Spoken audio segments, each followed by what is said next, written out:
Dentro dessa ideia, presidente, e dentro desses requisitos de isonomia e razoabilidade, a fim de balancear melhor a questão da inversão do ônus da prova, para que o usuário não seja sempre considerado um traficante, mas também se tomar cuidado com a impunidade, para que o traficante não se aproveite disso, a premissa inicial é a fixação realmente de uma faixa ou uma quantidade de droga como uma presunção relativa. Dessa forma, presidente, eu indicaria, para que pudéssemos refletir e discutir, a fixação da seguinte tese.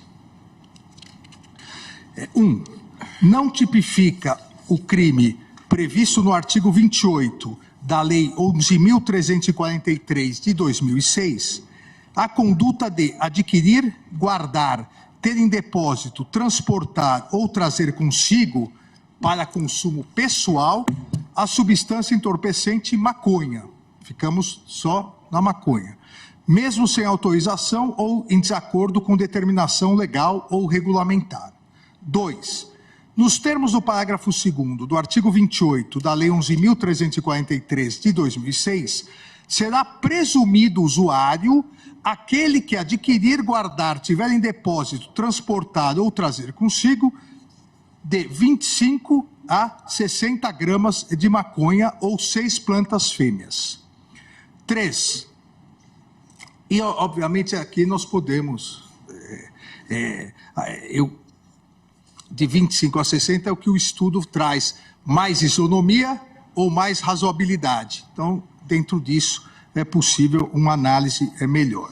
3. A presunção do item anterior, que é exatamente, será presumido usuário aquele que tiver essa quantidade, a presunção do item anterior é relativa, não estando a autoridade policial e seus agentes impedidos de realizar a prisão em flagrante por tráfico de drogas, mesmo quando a quantidade de maconha for inferior à prevista no item 2, desde que, de maneira fundamentada, comprove a presença de outros critérios caracterizadores do tráfico de entorpecentes.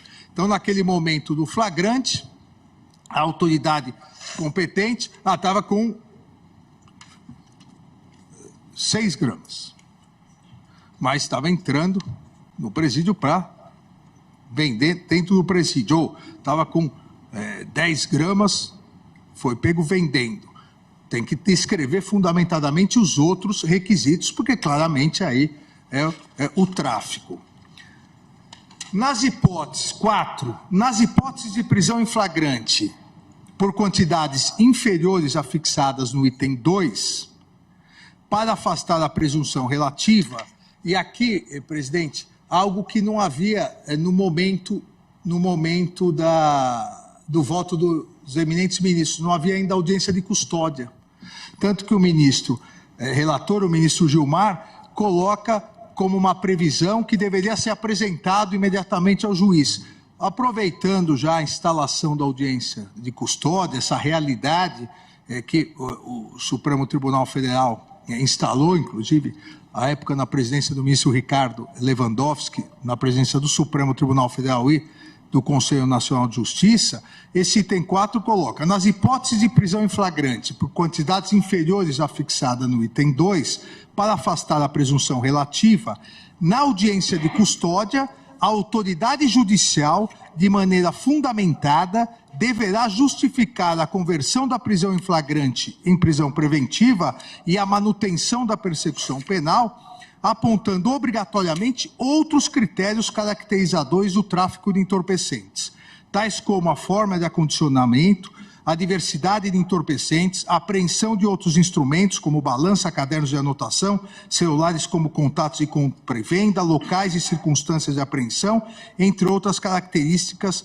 que possam auxiliar na tipificação do tráfico.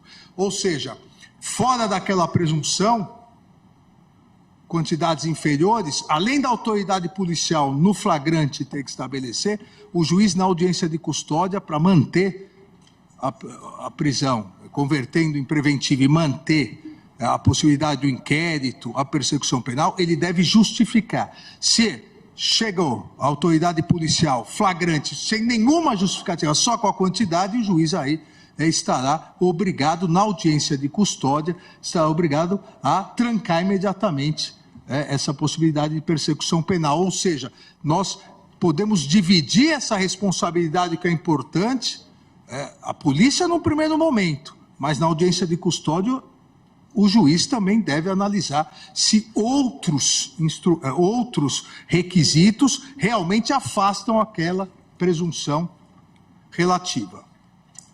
Eu incluo um item 5, nas hipóteses de prisão em flagrante por quantidades superiores a 25, nas hipóteses de prisão em flagrante por quantidades superiores a fixadas no item 2, na audiência de custódia, a autoridade judicial deverá permitir ao suspeito a comprovação de tratar-se de usuário.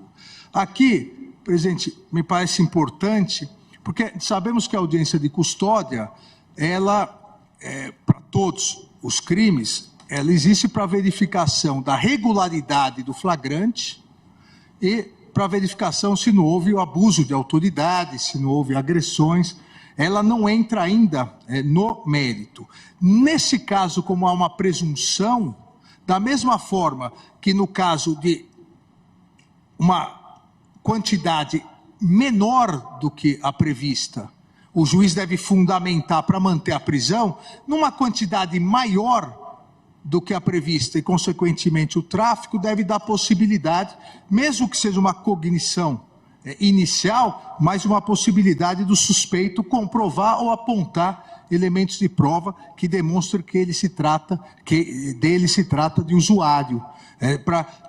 Nesse caso, a audiência de custódia teria um plus, no caso do tráfico. Me parece que assim nós conseguimos equilibrar tanto a inversão do ônus da prova, quanto impedir o aumento da criminalidade, da impunidade. Então, essa a tese que proponho para reflexão e discussão de todos.